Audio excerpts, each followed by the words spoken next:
तो दोस्तों आज का टीसीएस रिलेटेड पहला वीडियो लेके आए हो। ये बहुत ही इन्फॉर्मेटिव वीडियो रहने वाला है क्योंकि इस वीडियो में आपको दोस्तों कंप्लीट टीसीएस के बारे में बताने वाला हूँ। कंप्लीट प्रोसेस क्या रहती है, एग्जाम कैसे देना है, एग्जाम का इंटरफेस क्या रहने वाला है, क्वेश्चंस किस टाइप के आते हैं, कैसे आपको सॉल्व करना है, सब कुछ जो आपको टीसीएस अगर ज्वाइन करना है तो ये वीडियो कंप्लीट देखना दोस्तों।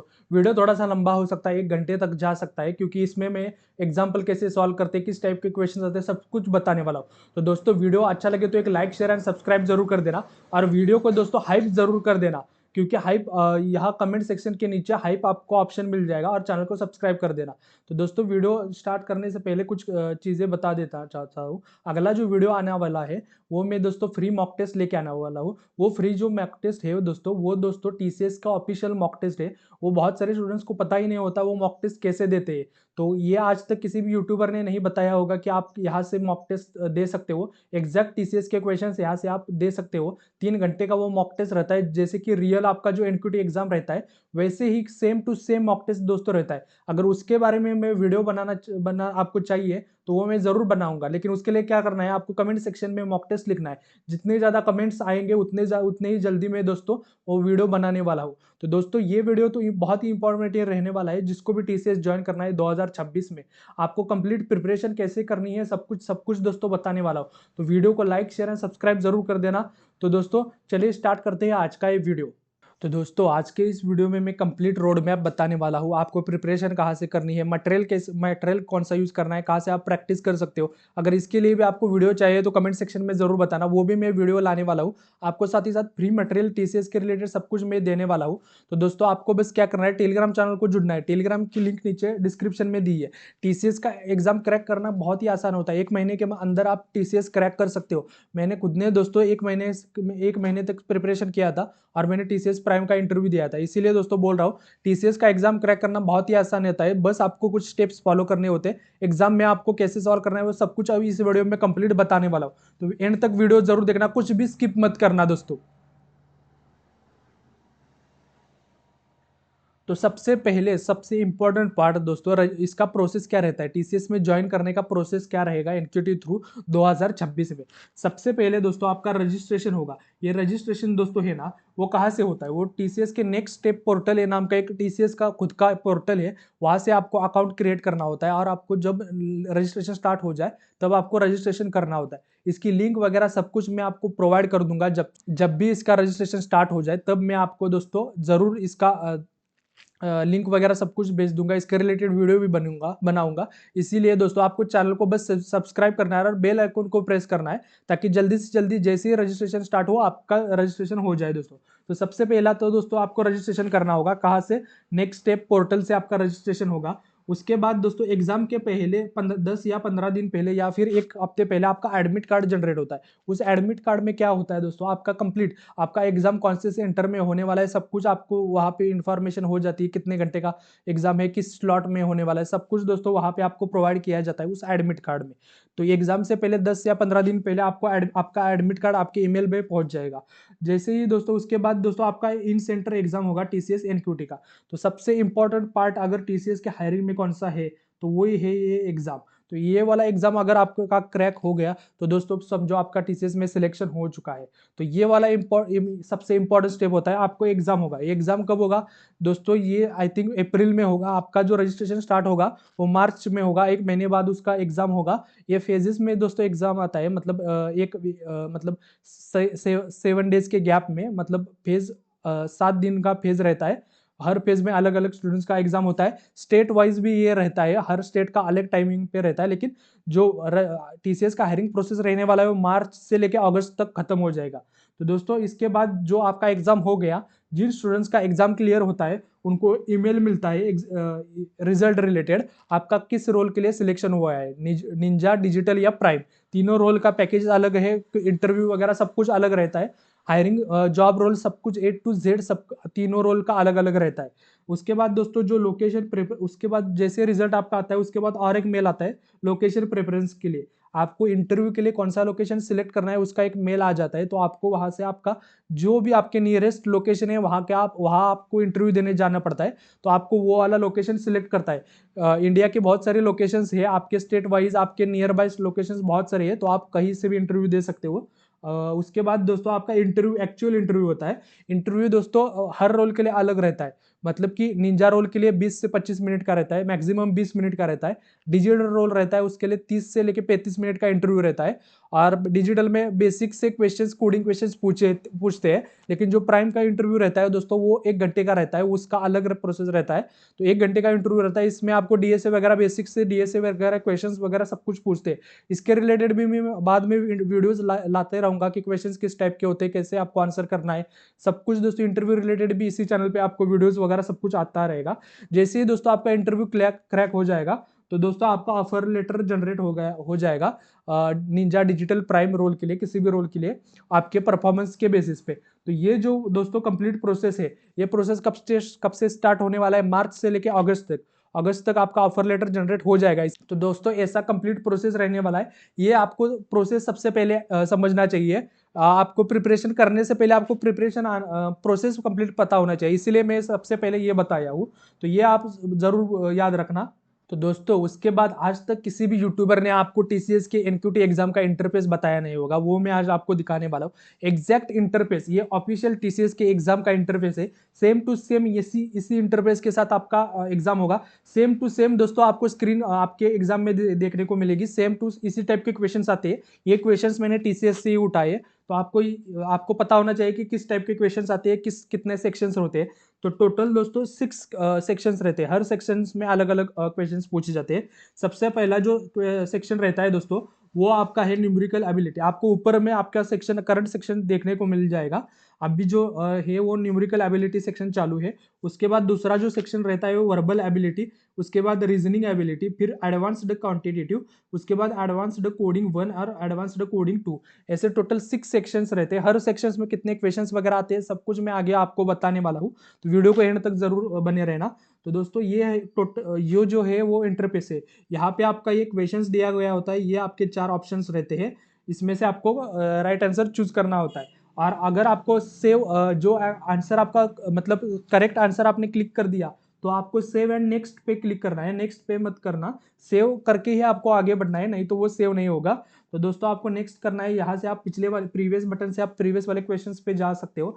ये वाले जो सेक्शन है यहाँ पे आपके टोटल क्वेश्चंस दिखाए जाते हैं। अभी दोस्तों इस वाले सेक्शन में टोटल 20 क्वेश्चंस पूछे गए हैं। पहले वाले न्यूमेरिकल एबिलिटी में 20 क्वेश्चंस आएंगे। आपका टाइम कितना रहेगा दोस्तों, यहाँ पे 25 मिनट्स रहते हैं पहले वाले सेक्शंस को। यहाँ पे आपका टाइमर चालू रहता है, तो यहाँ पे से आप टाइमर देख सकते हो। उसके बाद सबसे इंपॉर्टेंट दोस्तों, जो आपने आंसर किए है वो जो क्वेश्चंस रहते हैं इस तरह आपके ग्रीन हो जाते, जो आपने अभी तक आंसर नहीं किए वो रेड रह जाते हैं, जो आपने अभी तक विजिट नहीं किए वो व्हाइट वाले कलर में रहते हैं इस वाले सेक्शन में दोस्तों। तो ये आपको सब कुछ बेसिक पता होना चाहिए। और सबसे इंपॉर्टेंट बात, टीसीएस के 99% स्टूडेंट्स को पता ही नहीं होता कि यहाँ पे एक कैलकुलेटर दिया गया होता है। क्योंकि आप क्वेश्चन सॉल्व करने में लगे रहते हो तो आपको पता ही नहीं होगा टीसीएस के एग्जाम में उन्होंने खुद ने कैलकुलेटर दिया होता है। इस पर क्लिक करके आप दोस्तों कैलकुलेटर कर सकते हो। जो कॉम्प्लेक्स मतलब कैलकुलेशंस रहते हैं वो आपको फास्ट करने के लिए उन्होंने कैलकुलेटर दिया है, ताकि आपका टाइम वेस्ट ना हो। तो दोस्तों बहुत सारे स्टूडेंट्स को पता ही नहीं होता, तो ये आपको सबसे इंपॉर्टेंट पता होना चाहिए कि इस पर क्लिक करके आप दोस्तों कैलकुलेशंस कर सकते हो। तो दोस्तों इस टाइप के क्वेश्चंस आपको देखने को मिलेंगे न्यूमेरिकल एबिलिटी में। अभी मैं आपको एक क्वेश्चन सॉल्व करके दिखा देता हूँ। अभी ये यही क्वेश्चंस में सॉल्व करके दिखा देता हूँ दोस्तों। तो दोस्तों ये क्वेश्चन हम सॉल्व कैसे करेंगे। सबसे पहले आप हमें तो क्वेश्चंस ठीक से पढ़ना है, क्वेश्चंस में क्या पूछा है क्या वो सब कुछ हमको लिखना पड़ता है। तो सबसे पहले क्वेश्चंस पढ़ लेते हैं। Rohit can row a distance of 60 kilometre downstream and return a total of 15 hours. मतलब अगर रोहित एक रिवर में जा रहा है डाउन स्ट्रीम, मतलब वो बहाव की तरफ बोट से जा रहा है, तो उस वो 60 किलोमीटर डिस्टेंस जाता है और रिटर्न आता है। मतलब कि टोटल डिस्टेंस कितना हो गया, 60 किलोमीटर जा रहा है उतना ही वापस आ रहा है, मतलब 120 किलोमीटर टोटल डिस्टेंस है। वो मतलब बहाव के साथ जा रहा है और वापस बहाव के विपरीत दिशा में आ रहा है। तो ये क्वेश्चन इसमें बताया, और वो कितने टाइम में आता है, 15 आवर्स में रिटर्न आता है। मतलब उसका जाने का और आने का टोटल टाइम 15 आवर्स है। ये आपको पहले सेंटेंस से पता चल गया। उसके बाद का अगला सेंटेंस क्या है दोस्तों, if the speed of the boat in still water is 3 times the speed of the streams. मतलब कि इसमें क्या बोला गया है, जो बोट का दोस्तों स्पीड है, जो बोट का स्पीड है वो 3 टाइम्स ज़्यादा है किससे, पानी के बहाव के। मतलब जो पानी का फ्लो है उसका स्पीड जो है उससे 3 गुना ज़्यादा स्पीड बोट का है, ये इसमें बताया गया है। तो हमें फाइंड क्या करना है दोस्तों, find the speed of the boat in a still water.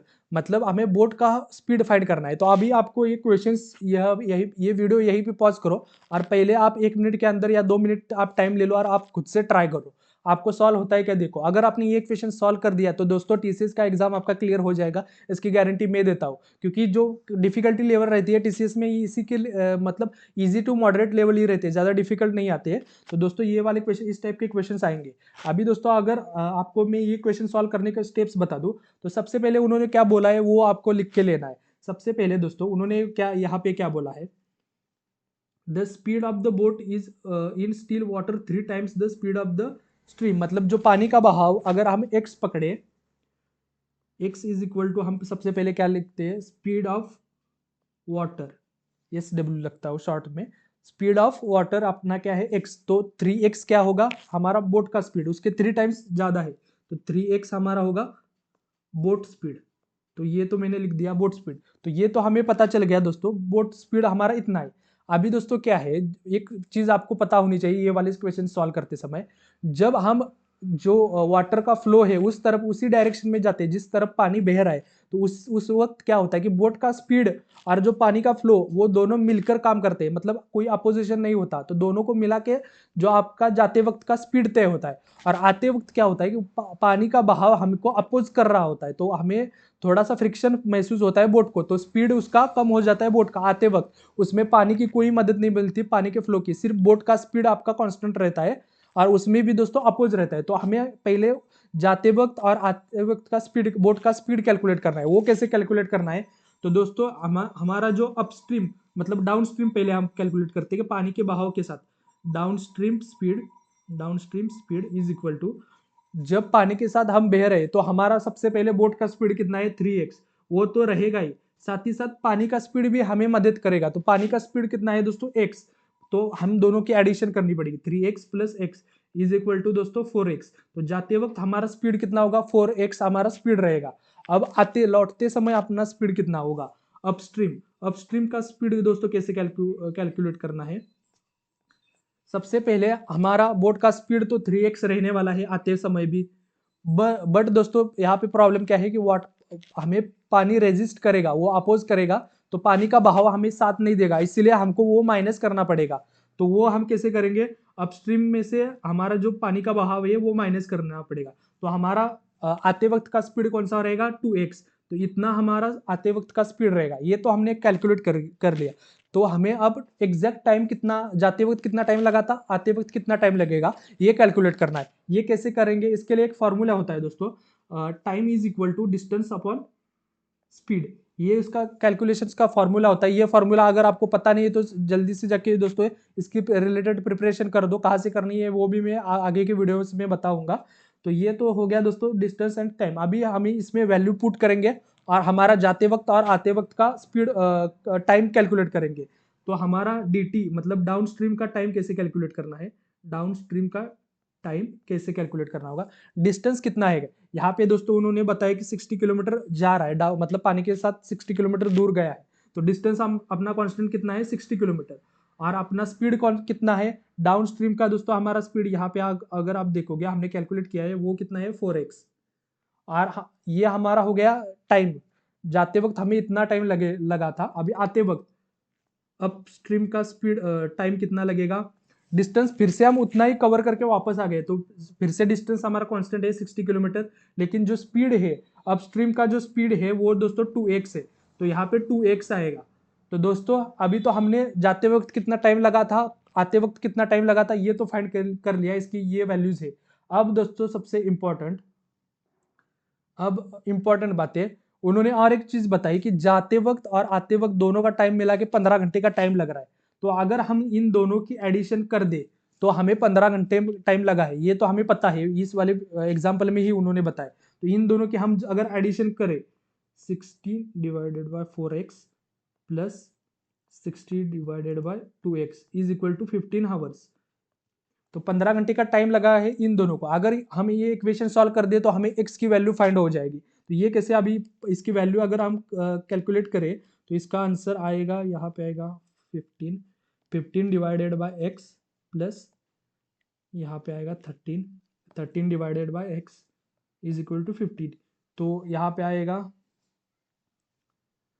45, sorry ये मैं थोड़ा सा ये साइड में कर देता हूँ,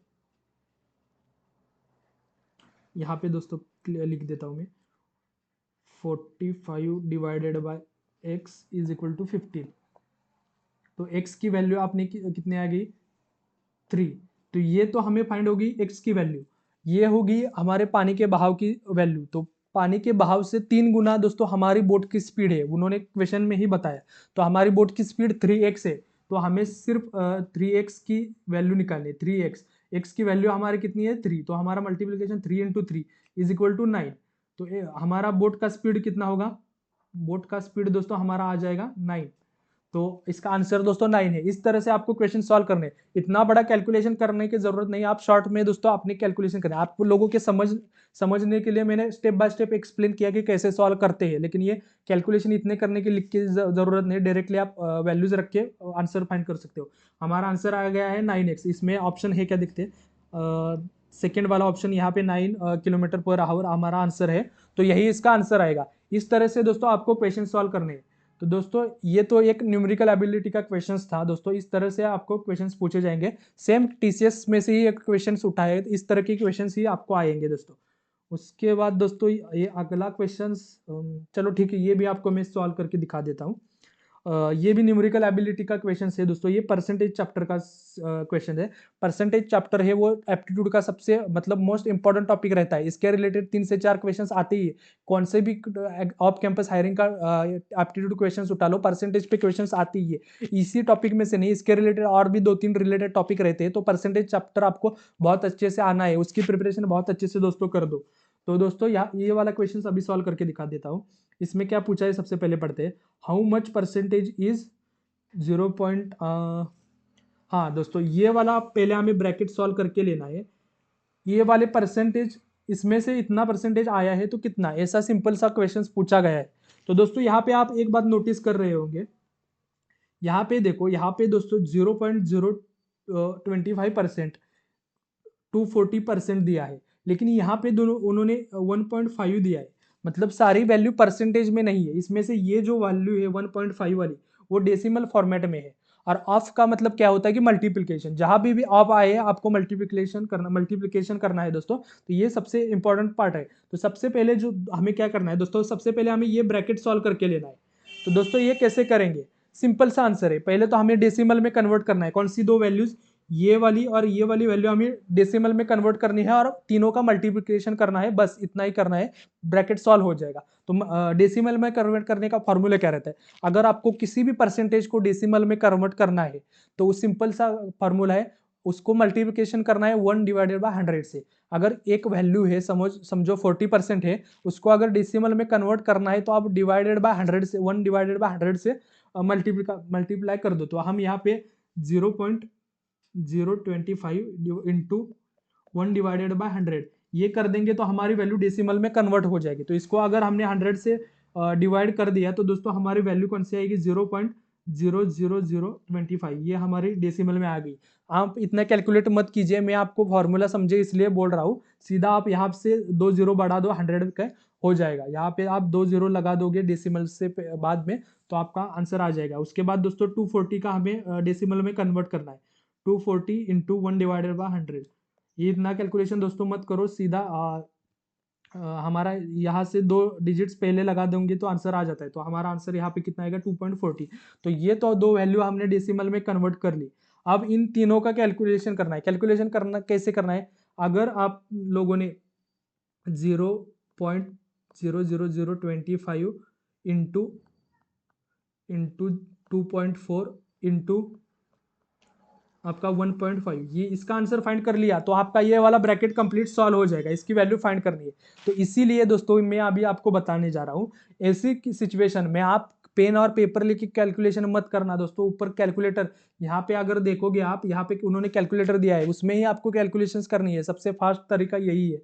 तो इसके लिए मैंने यहाँ पे अभी दिखा देता हूँ आपको। ये देखिए दोस्तों, यहाँ पे मैंने वैल्यूज है इनका मल्टीप्लिकेशन किया है, उसका आंसर ये आया है। ऐसे ही दोस्तों आपको कैलकुलेशन करना है। तो इस वाले ब्रैकेट की वैल्यू दोस्तों आप चेक कर सकते हो इसकी वैल्यू करेक्ट है क्या नहीं। तो इसकी वैल्यू कितनी आएगी, 0.0009। तो दोस्तों ये तो अभी हमारे आ गई डेसिमल में, अभी हमें इसको परसेंटेज में कन्वर्ट करना है। तो परसेंटेज में कन्वर्ट करना है तो हम कैसे कन्वर्ट करते हैं, तो उसको सिंपली हम 100 से मल्टीप्लाई कर देते हैं तो हमारा आंसर आता है। अगर मेरे 100 में से 40 मार्क आ गए तो मुझे 100 में से कितने आ गए, ऐसे हम हमारा आंसर फाइंड कर लेते हैं कि हमें ये से ये कट हो गया, 40% मेरे मार्क्स आ गए। सिंपल यही फॉर्मूला आपको यहाँ पर भी यूज करना है। 0.9 में से मेरे इतने मार्क्स आए तो 100 में से कितने आए, इतना ही आपको कैलकुलेट करना है, आपका क्वेश्चन सॉल्व हो जाएगा। तो अभी तो मैं यहाँ पे आपको सॉल्व करके दिखा देता हूँ या इसका आंसर। तो मेरे 0.9 टोटल मार्क्स है, उसमें से दोस्तों मेरे कितने आए हैं, 0.0009 इतने मार्क्स आए हैं। उसको मैं अगर 100 से मल्टीप्लाई कर दूं, यहाँ पे दोनों उन्होंने दोस्तों परसेंटेज पूछा है।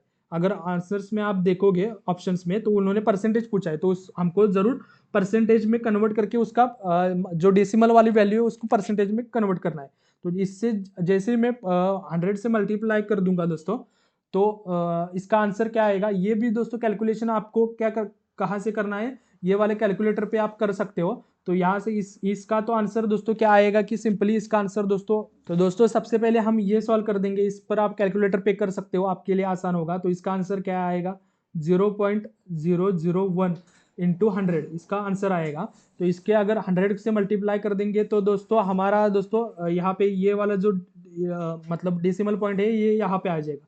तो हमारा आंसर क्या आ जाएगा, 0.1%। तो हमारा फाइनल आंसर क्या रहेगा दोस्तों, 0.1%। इतना आसान रहता है दोस्तों ये मतलब परसेंटेज के चैप्टर के क्वेश्चंस। आपको अगर ये आपने खुद से सॉल्व कर दिया तो बहुत ही बढ़िया दोस्तों, आप टीसीएस इजीली क्रैक कर सकते हो। तो इसका तो 0.1% हमारा आंसर आ गया। यहाँ पे सेकंड वाला ऑप्शन यहाँ पे प्रेजेंट है, तो ये वाला इसका आंसर आएगा। तो ऐसे आपको आंसर्स करने हैं।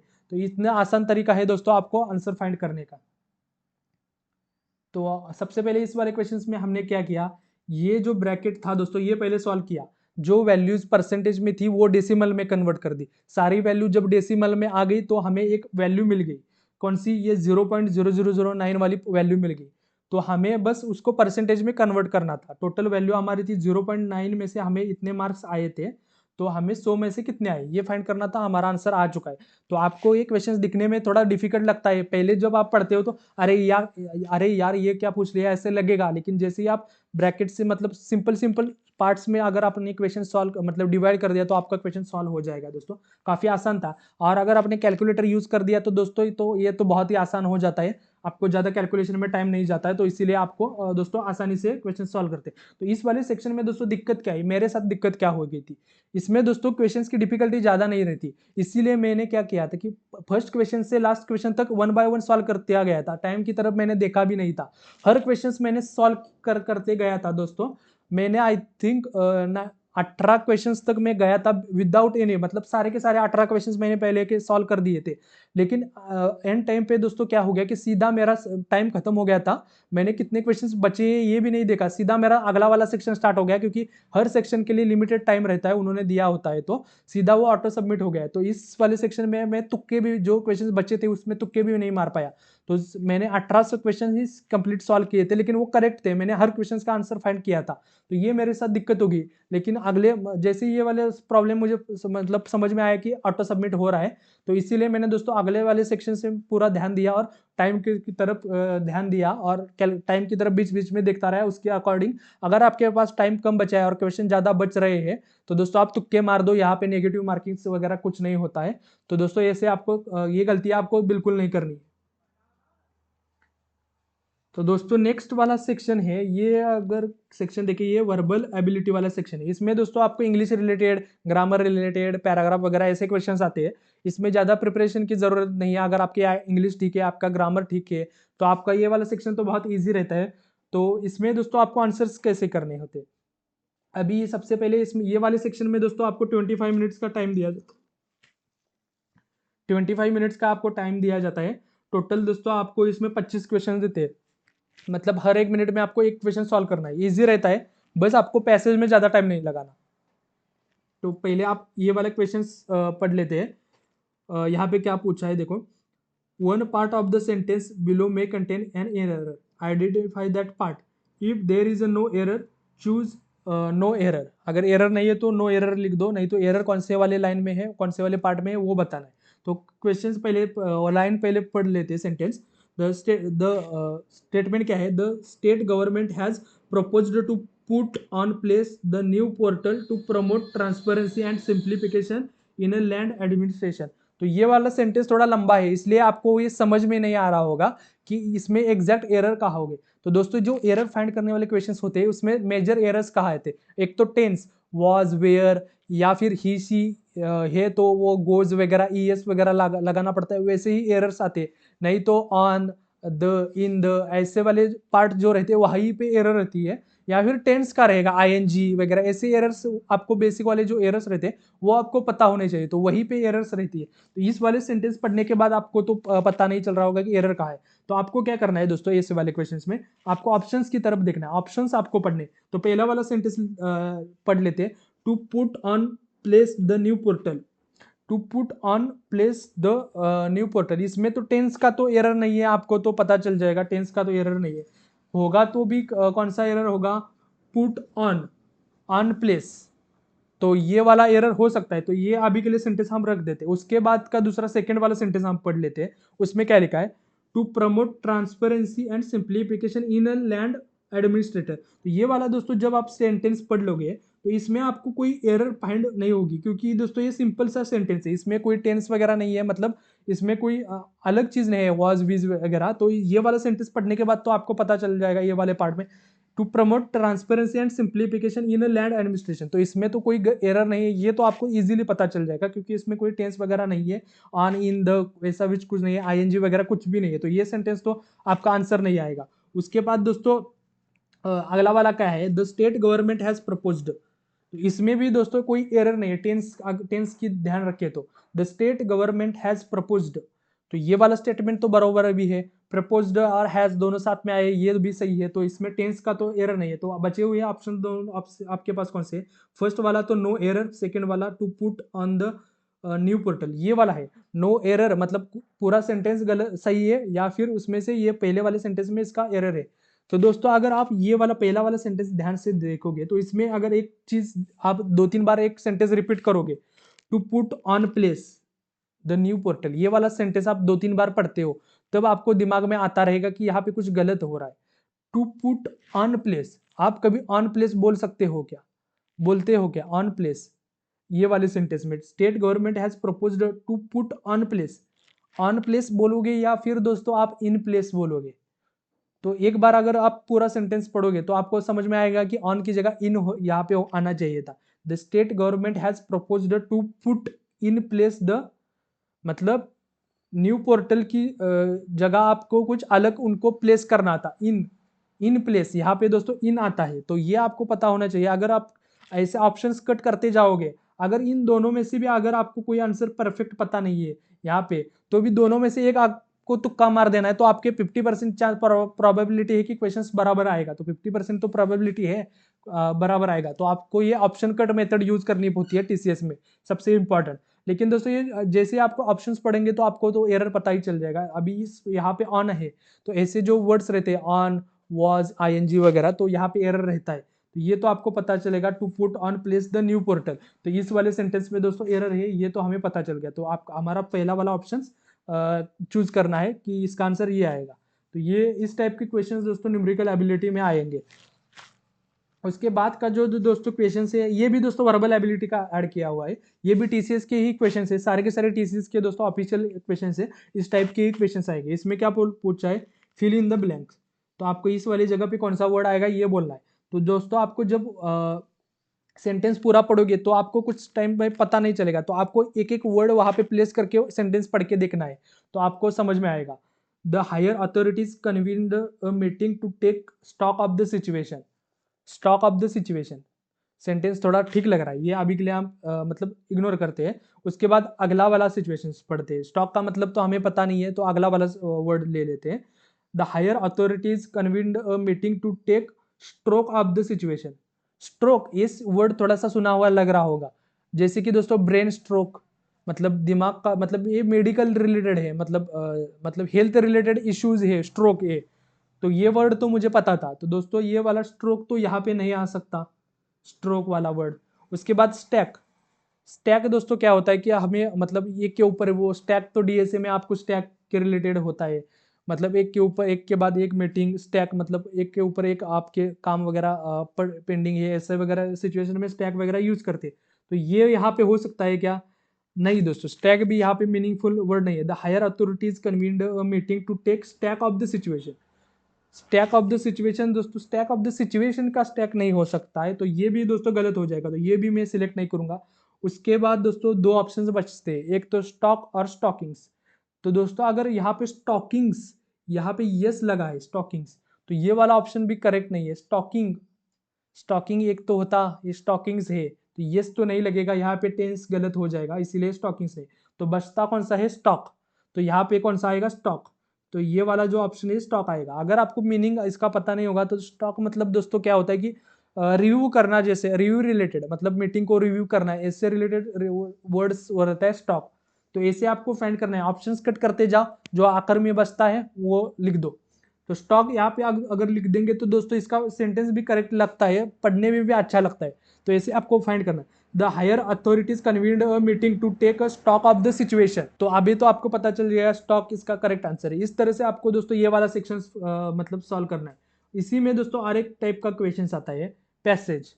पैसेज में सबसे ज्यादा टाइम आपका वेस्ट हो जाता है, इसीलिए दोस्तों पैसेज में आपको कैसे क्वेश्चन सॉल्व करना है ये आपसे सबसे इंपॉर्टेंट पार्ट आता है। पैसेज आपको पूरा पढ़ने की जरूरत नहीं है, आपको कैसे सॉल्व करना है अभी मैं बताता हूँ। पैसेज को पूरा कंप्लीट इग्नोर कर दो, सबसे पहले क्वेश्चंस पढ़ो। क्वेश्चंस में क्या पूछा है आपको पढ़ना है। How do we know that John Lewis had been prosperous business prior to the Covid pandemic. तो इसमें क्या पूछा है, जो जॉन लेविस है उसका बिजनेस कोविड पेंडेमिक से पहले अच्छा था, अच्छा चल रहा था, ये किस सेंटेंस से पता चलता है, ऐसा ही इस वाले क्वेश्चंस में पूछा गया है। तो इसमें दोस्तों आपको क्या करना है, बस आपको ऑप्शंस पढ़ने। They were known for their customer service, वो अपने कस्टमर सर्विस के लिए जाने जाते थे। तो ये थोड़ा सा रिलेटेड लग रहा है, अगर उसकी कस्टमर सर्विस अच्छी थी तो उसका बिजनेस अच्छा चल रहा था कोविड से पहले, ये तो हम बोल सकते हैं। तो ये उसके रिलेटेड सेंटेंस है, वो फिलहाल के लिए मतलब रखते हैं, इग्नोर कर देते हैं। सेकेंड वाला सेंटेंस पढ़ते हैं। दे हैव, सेकेंड वाला सेंटेंस क्या है हमारा, they have a new lady chairman. Lady chairman का इससे क्या लेना देना, अगर लेडी चेयरमैन है तो उससे थोड़ी पता चलेगा कि वो उसका बिजनेस अच्छा चल रहा था, रिलेटेड ही पार्ट नहीं है, मतलब चेयरमैन का और लेडी चेयरमैन का और बिजनेस अच्छा चलने का कोई रिलेशन ही नहीं है। तो ये तो ऑप्शन चाहे कुछ भी हो जाए नहीं आ सकता, तो ये तो आपको पता होना चाहिए, तो इसको रिमूव कर देना, इसके बारे में भूलना ही नहीं, गलती से भी ये ऑप्शन क्लिक मत करना। उसके बाद दोस्तों अगला वाला क्या है, दे paid annual bonus for 67 years. Annual bonus उन्होंने 67 ईयर्स के लिए दिया था। तो इससे पता नहीं चलता कि उसका मतलब ईयर थोड़ा सा रिलेटेड है, इसको भी इग्नोर कर देते हैं दोस्तों। दे पेड, अगर बोनस अच्छा दिया है तो उसका मतलब बिजनेस अच्छा चल रहा है, ये भी मान सकते हैं। ये तो हो गया। अभी अगला वाला उसके सेंटेंस पढ़ते हैं। They their website now now handle 60% of their business. तो ये सेंटेंस पढ़ने के बाद दोस्तों आपको पता चल रहा होगा, यहाँ पे नाउ वर्ड यूज किया है, नाउ हैंडल 60%, ये करंट सिचुएशन बता रहा है सेंटेंस। तो उन्होंने क्वेश्चंस में ही पूछा गया कि प्रायर कोविड से पहले पता चलना चाहिए बिजनेस कैसे चल रहा था, तो ये तो अभी के सिचुएशन बोल रहा है, तो ये वाला सेंटेंस भी दोस्तों गलत हो जाएगा। तो ऐसे हमने दो ऑप्शंस तो यहाँ से कट कर डाले। अभी जो हमारा आंसर आएगा जो वो कौन सा आएगा, एक तो आएगा एक या तो थ्री, या दो, एक आएगा या फिर थ्री, इन दोनों में से ही एक आंसर आएगा। अगर आपको ज्यादा टाइम वक्त नहीं गंवाना तो आप दोनों में से तुक्का भी मार सकते हो, ज्यादा अगर आपको टाइम लग रहा है तो आपका प्रोबेबिलिटी करेक्ट आने का 50% तो हो गया, दो में से एक आंसर करेक्ट है, बिना पैसेज पढ़े आपको समझ में आ गया कि दो में से एक आंसर करेक्ट है। अभी दोस्तों क्या करना आता है, हमें कुछ कीवर्ड्स ढूंढने होते हैं पैसेज में से। जैसे कि अभी यहाँ पे पहला वाला सेंटेंस देखिए, they were known for their customer services. Customer services, ये अगर वर्ड हमने इस वाले पैसेज में फाइंड किया तो समझो हमने आसानी से क्वेश्चन सॉल्व कर दिया। तो हमें सबसे पहले पैसेज में कस्टमर सर्विस शब्द जो शब्द होता है वो ढूंढना होता है। अगर हम यहाँ पे ढूंढे तो दोस्तों यहाँ पे मुझे कहाँ पे मिलेगा, कस्टमर सर्विस आपको ढूंढना है। तो दोस्तों देखिए यहाँ पे दोस्तों लिखा हुआ है कस्टमर सर्विस, तो यहीं पे इसका आंसर होना चाहिए। कस्टमर सर्विस तो आपको मिल चुका है। उसके बाद दोस्तों अगर तीसरा वाला शब्द तीसरे वाले में कीवर्ड्स क्या है, दे paid annual bonus of 67 years, 67 years या फिर एनुअल बोनस आपको ढूंढना है।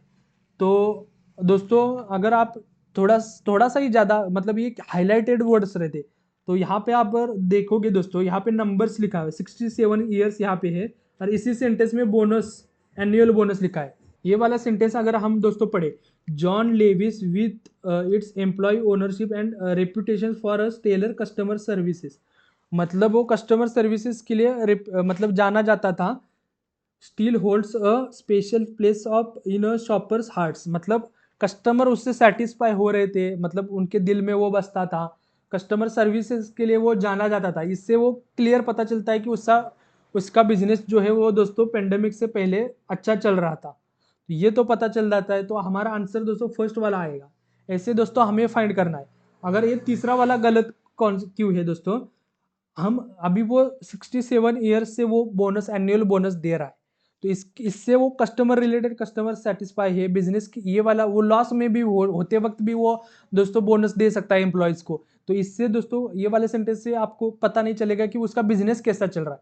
तो बिजनेस कैसे अच्छा चल रहा है या नहीं, ये कैसे पता चलेगा कि दोस्तों उसने सर्विसेज यूजर्स को अच्छी दी थी। इसीलिए हमारा पहला वाला ऑप्शन करेक्ट हो जाएगा। तो इस तरह से दोस्तों आपको पैसेज सॉल्व करना है। पहले तो दोस्तों आपको जो गलत ऑप्शन है वो हटा दो, उसके बाद दोस्तों जो दो ऑप्शन मतलब जो ऑप्शन बचे हुए हैं उनको पैसेज में ढूंढ दो। तो इस तरह से आप जल्दी से जल्दी पैसेज के क्वेश्चन सॉल्व कर सकते हो। तो दोस्तों अगला वाला सेक्शन जो है हमारा, वो है हमारा रीजनिंग एबिलिटी सेक्शन। तो ये वाले सेक्शन में इश्यूज क्या है, मतलब इक्वेशंस की स्टेप्स क्या आएंगे। अभी इसमें दोस्तों एक क्वेश्चन दिया है। इस वाले सेक्शन में दोस्तों आपको टोटल 20 क्वेश्चंस दिए जाएंगे। आपको 25 मिनट्स में क्वेश्चन सॉल्व करने हैं।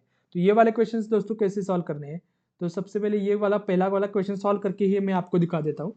तो मैं क्या कर लेता हूँ, ये थोड़ा सा अलग लिख के लेता हूँ और उसको नंबरिंग दे देता हूँ ताकि आपको अच्छे से और पता चले। तो लिख के ले लेता हूँ।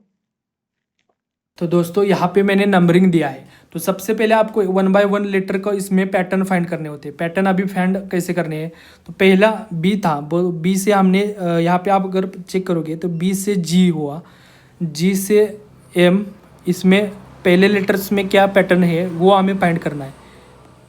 ये जो पहले लेटर्स है उसमें पैटर्न फाइंड करना है। तो अभी पैटर्न कैसे पता चलेगा, सबसे पहले दोस्तों ये वाला 2 था, 2 से 7 हो गया, तो इसमें क्या हो गया, +5 ऐड हो चुका है, मतलब उसके बाद +5 का डिफरेंस है, मतलब +5 हो गया।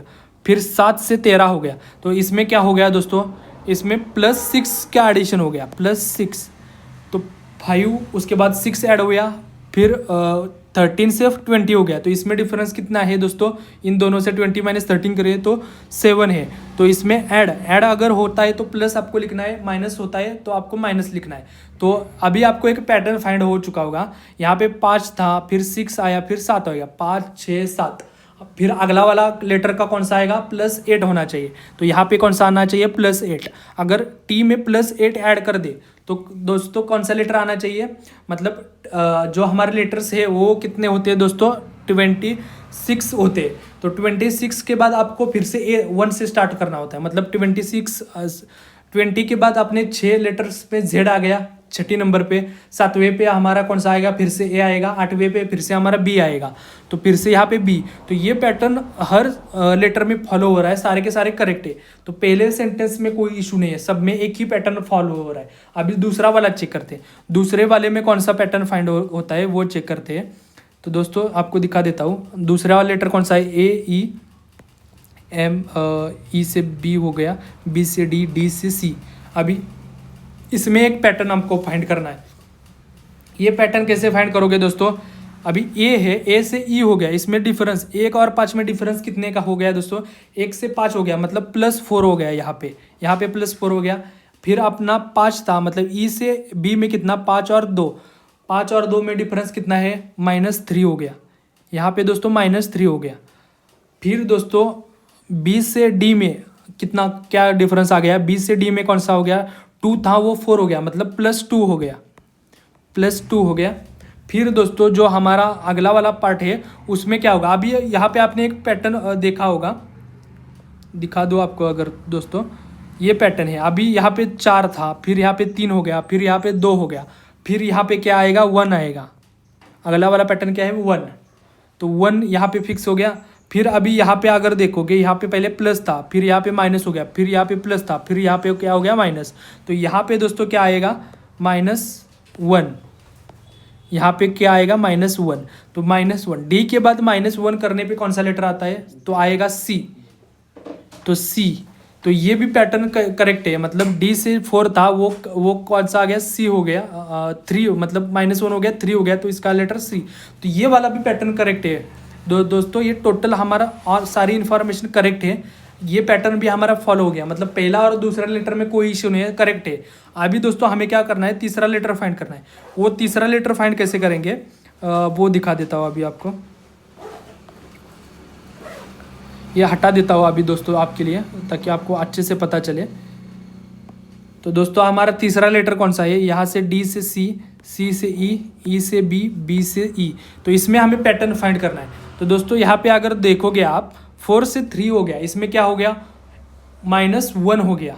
4 से 3 हो गया मतलब क्या हो गया -1। फिर यहाँ से 3 से 5 हो गया, मतलब क्या हो गया +2 हो गया, +2 हो गया। फिर यहाँ पे दोस्तों 5 से 2 हो गया, 5 से 2 हो गया मतलब क्या हो गया, यहाँ पे -3 हो गया। तो दोस्तों यहाँ पे भी सेम पैटर्न फॉलो हो रहा है, सारों में एक ही पैटर्न फॉलो होना चाहिए। यहाँ पे अगर दिखा दो आपको, यहाँ पे माइनस था, फिर प्लस हो गया, फिर माइनस हो गया, तो यहाँ पे कौन सा आएगा, प्लस आएगा, ये तो कंफर्म हो गया। यहाँ पे 1 था, फिर 2 था, फिर 3 था, पर यहाँ पर क्या होगा +4 होगा। फिर दोस्तों आपको क्या करना है, ये वाला बी है, ये 2 में +4 करना है। +4 अगर कर दोगे दोस्तों तो आपका आंसर आना चाहिए कौन सा लेटर, 2 में +4 कर देंगे तो कौन सा लेटर आएगा 6 नंबर पे कौन सा लेटर आता है, एफ आता है, एक्सट्रीमली सॉरी, एफ लेटर आता है कौन से 6 पे, एफ पे आता है 6।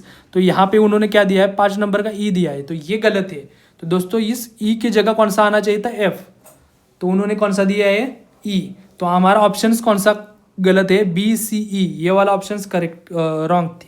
तो इसको आपको चूज करना है बी सी ई, ये वाला जो ई है यहाँ पे दोस्तों एफ होना चाहिए था, अगर हर चीज़ में सेम पैटर्न फॉलो होता है। तो इस तरह से आपको दोस्तों रीजनिंग एबिलिटी की भी क्वेश्चन सॉल्व करने हैं, आपको पैटर्न वगैरह फाइंड करना होता है दोस्तों।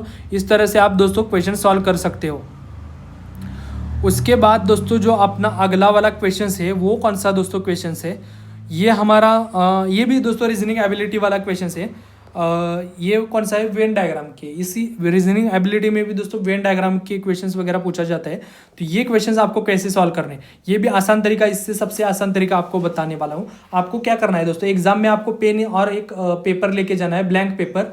वो उन्होंने अगर मतलब अलो नहीं किया तो उनसे आप पेन और पेपर ज़रूर मांग लेना, वो आपको ज़रूर दे देंगे। मेरे केस में क्या हुआ था कि उन्होंने अलाउ नहीं किया था, मैंने उनसे मांगा था तो उन्होंने खुद से पेन और पेपर दे दिया था। तो अगर आपको उन्होंने अलाउ नहीं किया तो आप खुद से वो पेन और पेपर ले लेना, ताकि आपको क्वेश्चन सॉल्व करने में आसानी हो जाए। तो सबसे पहले ये क्वेश्चंस पढ़ लेते हैं दोस्तों। तो सबसे पहले हमें क्वेश्चंस 1 बाय 1 पढ़ लेते हैं। सबसे पहले उन्होंने क्या बोला, in the following Venn diagram oval represents the number of boys who are poor. Oval जो शेप है, ये वाला जो ओवल शेप है, उसमें उन्होंने क्या बोला है कि पुअर बॉयज़ है। तो यहाँ पे मैं टेम्पररी यहाँ पे पी लिख देता हूँ, ओवल किस लिए है, पुअर बॉयज़ के लिए।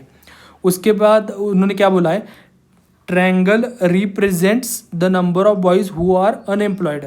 ट्रायंगल जो है हमारा वो अनएम्प्लॉयड है, अनएम्प्लॉयड के लिए मैं यू सिलेक्ट कर लेता हूँ। तो ये आपको पता होना चाहिए, ये मैंने अनएम्प्लॉयड के लिए सिलेक्ट किया।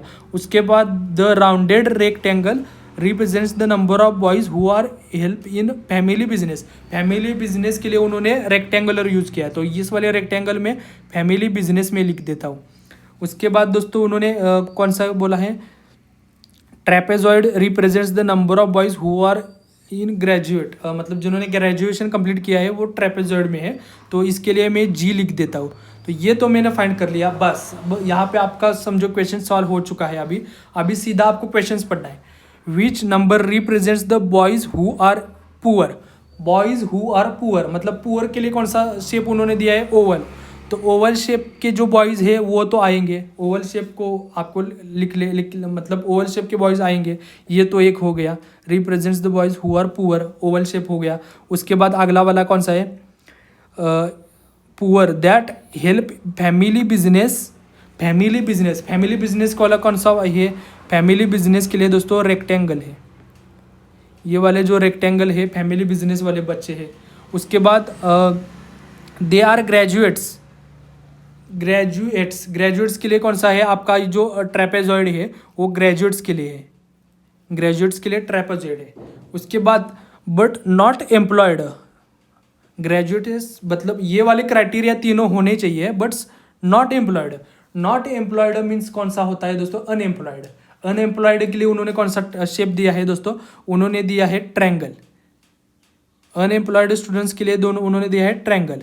तो इससे आपको इजीली पता चल गया होगा कि इन चारों शेप्स में जो वैल्यू आएगी वही आपके बॉयज़ होंगे जो पुअर है, जिनका फैमिली बिजनेस में वो हाथ बढ़ा रहे हैं, फिर ग्रेजुएट्स है और वो अनएम्प्लॉयड है। ये सारी चीज़ जिस बॉयज़ के लिए रिलेटेड है वो दोस्तों आपका आंसर होना चाहिए। तो अभी आप जब ये आपको जो पता चल चुका है तो आप जैसे डायग्राम की तरफ देखोगे तो आपको एक नंबर इजीली फाइंड हो चुका होगा अब तक कि ऐसा नंबर जो हर डायग्राम में प्रेजेंट है वो कौन सा है दोस्तों, इजीली पता चल जाएगा, वो है 5। तो आपका आंसर आएगा 5। इस तरह से दोस्तों आपको क्वेश्चन सॉल्व करने हैं। तो दोस्तों इस तरह से जो वेन डायग्राम के क्वेश्चन है इसी तरह से सॉल्व किए जाते हैं, ये सबसे बेस्ट ट्रिक्स होती है। ऐसी अगर आपको ट्रिक्स चाहिए तो दोस्तों चैनल को ज़रूर सब्सक्राइब कर देना। मैं इसके अगले जो वीडियोज़ रहते हैं वो मैं आपको ऐसे ही क्वेश्चन किस टाइप के सॉल्व करने होते हैं वो सब कुछ आपको मेरे चैनल पर बता दूंगा, इसलिए आपको चैनल को सब्सक्राइब करना है। तो दोस्तों इस तरह के आपको हर सेक्शन में क्वेश्चन आएंगे, डिफिकल्टी लेवल इसी रहते हैं, मॉडरेट लेवल टाइप की। तो ये आपका दोस्तों एग्जाम का पैटर्न है, इंटरफेस है, इस तरह से आपको है। ये कैलकुलेटर के बारे में दोस्तों मत भूलना, कैलकुलेटर कुछ स्टूडेंट्स को भूल जाएंगे, 99% स्टूडेंट्स कैलकुलेटर का यूज ही नहीं करते। आपको जो कॉम्प्लेक्स मैथ्स के क्वेश्चन है वो आपको कैलकुलेटर से ही सॉल्व करने हैं दोस्तों। तो ये तो इंटरफेस था दोस्तों। तो ये आपका हर सेक्शन के लिए अलग अलग टाइम रहता है, ये सब कुछ मैंने बता दिया था दोस्तों। तो दोस्तों आज का ये वीडियो काफ़ी इंपॉर्टेंट था दोस्तों, इसमें मैंने काफ़ी कुछ चीज़ें बताई कि क्वेश्चंस कैसे सॉल्व करने हैं, इंटरफेस कैसा रहता है एग्जाम का, कौन सी मिस्टेक्स नहीं करनी है। मैंने जो मिस्टेक्स की थी जैसे कि मैं टाइम की तरफ ध्यान नहीं दे रहा था फर्स्ट वाले सेक्शन में, इसी के रिलेटेड दोस्तों, तो आपकी ये सारी गलतियां नहीं करनी, ये सारे मैंने कंप्लीट इस वीडियो में बताए। साथ ही साथ दोस्तों आपको क्या करना है, टेलीग्राम चैनल को जरूर जुड़ना है, वहाँ पे मैं टीसीएस का प्रिपरेशन मटेरियल भी प्रोवाइड कर दूंगा। बहुत सारे स्टूडेंट्स ने डिमांड की थी, तो आने वाली जो वीडियोज़ है उसमें दोस्तों मैं अभी जो आने वाला वीडियो है उसके मैं अभी क्या करने वाला हूँ, जो फ्री मॉक टेस्ट टीसीएस खुद अपना फ्री मॉक टेस्ट मैं अभी जो टीसीएस का ऑफिशियल एनक्यूटी एग्जाम का जो इंटरफेस है उसी एनक्यूटी इंटरफेस के साथ आपका 3 घंटे का एग्जाम दोस्तों free mock test same to same exam conduct करता है। वो आपको कैसे करना है वो मैं सब कुछ आपको अगले वाली वीडियो में बताने वाला हूँ। तो दोस्तों आप कमेंट सेक्शन में जरूर फ्री मॉक टेस्ट लिख देना, जितने ज़्यादा स्टूडेंट्स कमेंट करेंगे उतना जल्दी वो वीडियो आएगा दोस्तों। वो आपको कैसे देना है सब कुछ उस वाले वीडियो में क्लियर कर दूंगा। साथ ही साथ में मेरे पास कंप्लीट टीसीएस का मटेरियल तो है, लेकिन वो अभी एक जगह पे कलेक्ट नहीं है, मतलब कुछ ड्राइव पे है, कुछ लोकल में है। तो एक उसका रिलेटेड मैं एक कंप्लीट फाइल बनाऊंगा और मैं आपको डिलॉयट की तरह एक कंप्लीट पीडीएफ दे दूंगा, उसमें सारे रिसोर्स के लिंक वगैरह सब कुछ दे दूंगा, ताकि आपकी प्रिपरेशन बहुत अच्छी से। आपके पास अभी 1 या 2 महीने बचे हैं तो आप अपनी प्रिपरेशन बहुत अच्छे से दोस्तों कर लेना। ये बहुत ही इंफॉर्मेटिव दोस्तों वीडियो रहने वाला है, क्योंकि हर एक जिसको टीसीएस 2026 में ज्वाइन करना है तो दोस्तों आप अपनी प्रिपरेशन स्टार्ट कर दो। इस टाइप के क्वेश्चंस आएंगे दोस्तों, तो आपको सब कुछ क्लियर हो चुका होगा। और दोस्तों इस वाले वीडियो को लाइक जरूर कर देना, क्योंकि इस वाले वीडियो को मैंने बहुत मेहनत की है, लगातार 7 से 8 घंटे का कंटिन्यूसली इस वीडियो पे काम किया है। तो दोस्तों एक लाइक जरूर कर देना है आपको, और वीडियो को हाइप कर दो और आपके दोस्तों तक ये वीडियो जरूर पहुंचा दो। चैनल पे नए हो तो सब्सक्राइब कर दो और टेलीग्राम चैनल से जुड़ दो। तो आज का ये वीडियो थोड़ा सा लंबा है लेकिन काफ़ी इन्फॉर्मेटिव है। अगले वाला जो टीसीएस रिलेटेड सीरीज में वीडियो आएगा वो भी बहुत इंपॉर्टेंट रहने वाला है हर किसी के लिए, जिसको भी टीसीएस का मॉक टेस्ट परचेज, मतलब बहुत सारे यूट्यूबर्स है वो अपना मॉक टेस्ट बेचने के लिए लगे हैं, इसीलिए बोल रहे स्टूडेंट्स को ये परचेस कर दो वो परचेस कर दो। तो दोस्तों मॉक टेस्ट आपको परचेस करने की जरूरत नहीं, मैं आपको टीसीएस का ऑफिशियल एग्जाम जो है वो मैं आपको फ्री में देने वाला हूँ, फ्री ऑफ कॉस्ट। तो इसीलिए दोस्तों कमेंट सेक्शन में फ्री मॉक टेस्ट लिखना मत भूलना।